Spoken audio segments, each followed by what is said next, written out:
Assalamualaikum warahmatullahi wabarakatuh. Selamat datang di channel Islami saya. Semoga tayangan ini bisa menjadi salah satu sumber ilmu Islam Anda. Amin ya robbal alamin.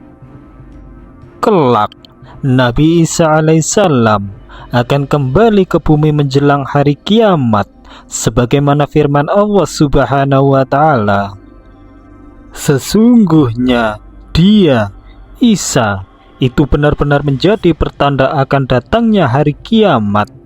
Oleh karena itu, janganlah sekali-kali kamu ragu tentang kiamat itu, dan ikutilah petunjukku. Ini adalah jalan yang lurus. Al-Quran Surah Az-Zuruf ayat 61. Nabi Isa alaihissalam tidak membawa syariat baru, akan tetapi ia membawa misi yang diembannya adalah untuk menegakkan agama tauhid yang disempurnakan pada masa Nabi Muhammad SAW. Nabi Isa alaihissalam juga akan meluruskan berbagai kontroversi mengenai dirinya, dan juga meluruskan keraguan semua umat manusia tentang penyaliban dirinya, dan menyatakan bahwa dia bukanlah Tuhan yang berhak disembah. Misi Nabi Isa alaihissalam adalah mengajak seluruh umat manusia untuk bertauhid, menyembah Allah Subhanahu wa ta'ala, dan berkeyakinan dengan satu agama. Saat Nabi Muhammad SAW mengabarkan kepada kita kelak di akhir zaman, Nabi Isa alaihissalam akan kembali ke bumi, dan kita wajib meyakininya. Kembalinya Nabi Isa alaihissalam tentu saja berbeda pemahamannya dengan pemahaman agama lain, dan inilah pemahaman menurut Islam. Nabi Isa alaihissalam dianugerahi gelar Ruhullah karena Allah meniupkan langsung ruh ke dalam rahim Maryam binti Imran. Dan Nabi Isa alaihissalam diberi gelar Kalimatullah karena ia diciptakan Allah dengan kalimat Allah, jadilah, maka terciptalah Nabi Isa alaihissalam. Nabi Isa alaihissalam disebut juga Al-Masih yang maknanya beragam. Menurut Ibnu Abbas, Al-Masih artinya tidaklah beliau mengusap seseorang yang berpenyakit kecuali sembuh, tidak pula mayat kecuali hidup kembali. Al-Masih juga bermakna wajah yang rupawan. Nabi Isa alaihissalam lahir dari seorang perempuan suci bernama Maryam, sedangkan Maryam lahir dari keluarga Imran yang Allah Subhanahu wa ta'ala pilih dan muliakan. Kemudian diabadikan namanya menjadi salah satu nama surah dalam Al-Quran. Sesungguhnya Allah telah memilih Adam, Nuh, keluarga Ibrahim, dan keluarga Imran atas seluruh alam manusia pada zamannya masing-masing. Al-Quran Surah Ali Imran ayat 33. Allah Subhanahu wa ta'ala memilih Maryam sebagai wanita yang disucikan, sampai suatu saat Allah Subhanahu wa ta'ala memberi keajaiban meskipun belum pernah disentuh oleh lelaki manapun. Maryam mengandung seorang laki-laki yang bernama Nabi Isa alaihissalam. Hal ini sebagaimana firman Allah Subhanahu wa ta'ala, ingatlah ketika malaikat Jibril berkata, wahai Maryam, sesungguhnya Allah menyampaikan kabar gembira kepadamu tentang kelahiran anak yang diciptakan dengan kalimat darinya, namanya Isa Al-Masih, putra Maryam, seorang terkemuka di dunia dan di akhirat, serta termasuk orang-orang yang didekatkan kepada Allah. Al-Quran Surah Ali Imran ayat 45. Tidak ada yang mustahil bagi Allah Subhanahu wa ta'ala. Seorang perawan suci yang tidak pernah keluar mengandung seorang bayi, Allah Subhanahu wa ta'ala ingin menunjukkan kekuasaannya. Namun bagi kaum kafir inilah saatnya untuk menghina keluarga Zakaria dan Maryam. Dan Allah Subhanahu wa Ta'ala kembali menunjukkan kekuasaannya dengan menjadikan Nabi Isa alaihissalam mampu berbicara untuk membantah berbagai ejekan kaum kafir, padahal ia masih bayi. Sebagaimana diabadikan dalam Al-Quran, dia, Isa berkata, "Sesungguhnya aku hamba Allah, dia akan memberiku kitab Injil dan menjadikan aku seorang nabi. Dia menjadikan aku seorang yang diberkahi di mana saja aku berada, dan memerintahkan kepadaku untuk melaksanakan sholat, serta menunaikan zakat sepanjang hayatku." Al-Quran Surah Maryam ayat 30 hingga 31. Nabi Isa alaihissalam turun ke bumi tidak membawa syariat baru, akan tetapi melanjutkan syariat Nabi Muhammad SAW dengan merujuk pada Al-Quran dan Sunnah Nabi. Misalnya tentang dosa. Dalam Islam, dosa bersifat pribadi dan seseorang tidak dimintai tanggung jawab atas dosa orang lain. Inilah doktrin keadilan Tuhan dalam Islam, sebagaimana ditegaskan dalam firman Allah Subhanahu wa Ta'ala, "Siapa yang berbuat dosa, sesungguhnya dia mengerjakannya untuk merugikan dirinya sendiri.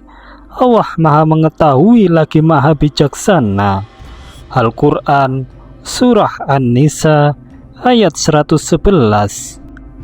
Nabi Isa alaihissalam turun ke bumi membawa misi untuk menegakkan agama tauhid dan meluruskan kaumnya yang menyembahnya sebagai Tuhan. Sebagaimana dahulu Nabi Isa alaihissalam pernah berkata kepada kaum Bani Israel, sebagaimana diabadikan dalam firman Allah Subhanahu wa Ta'ala, "Sungguh telah kufur orang-orang yang berkata, sesungguhnya Allah itu Al-Masih putra Maryam." Al-Masih sendiri berkata, "Wahai Bani Israel, sembahlah Allah, Tuhanku dan Tuhanmu. Sesungguhnya siapa yang mempersekutukan sesuatu dengan Allah, maka sungguh Allah mengharamkan surga baginya, dan tempatnya ialah neraka. Tidak ada seorang penolong pun bagi orang-orang zalim itu." Al-Quran Surah Al-Ma'idah ayat 72. Nabi Isa alaihissalam turun pada waktu subuh, pada saat Imam Mahdi akan mendirikan sholat berjamaah. Imam Mahdi kemudian berkata, "Majulah wahai Ruhullah, jadilah imam."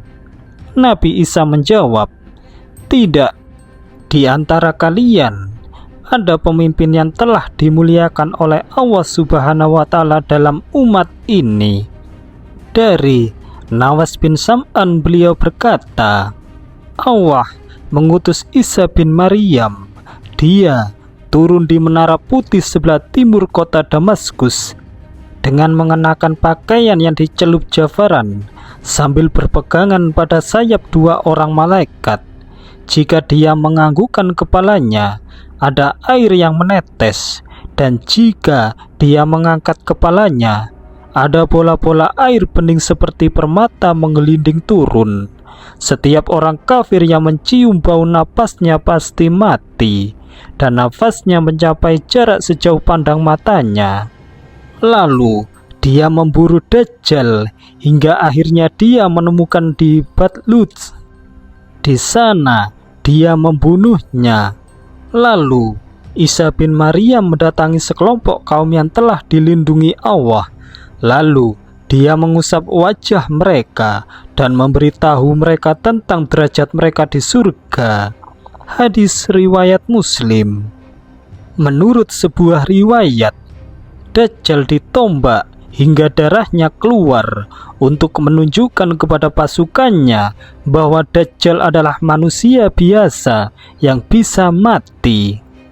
Inilah tanda-tanda kiamat yang paling besar, sebagaimana sabda Rasulullah SAW, "Iya, tidak akan terjadi kiamat sehingga kaum muslimin memerangi bangsa Yahudi, sampai-sampai orang Yahudi berlindung di balik batu dan pohon. Lalu batu dan pohon tadi akan berbicara, "Wahai orang Islam, hai hamba Allah, di belakangku ada orang-orang Yahudi. Kemarilah, bunuhlah dia, kecuali pohon Khorqot, sebab ia itu sungguh pohonnya Yahudi." Hadis riwayat Ahmad. Selain membunuh Dajjal, Nabi Isa alaihissalam juga membebaskan umat Islam dari fitnah Ya'juj dan Ma'juj. Dalam sebuah riwayat dari Abu Zadah dalam At-Tasrih, Nabi Isa alaihissalam bersama pasukannya dikepung oleh kaum Ya'juj dan Ma'juj hingga mengalami penderitaan. Digambarkan kondisi saat itu, satu ekor sapi jantan yang mereka miliki lebih berharga daripada 100 dinar emas. Kemudian Nabi Isa alaihissalam mengajak pasukannya untuk berdoa kepada Allah Subhanahu wa Ta'ala. Akhirnya Allah Subhanahu wa Ta'ala mengazab kaum Ya'juj dan Ma'juj dengan mengirimkan ulat-ulat ke leher mereka hingga mati semuanya. Tak ada sejengkal tanah pun yang tidak dipenuhi bangkai mereka yang berbau busuk. Kemudian Allah Subhanahu wa Ta'ala mengirimkan burung-burung besar untuk membuang bangkai mereka.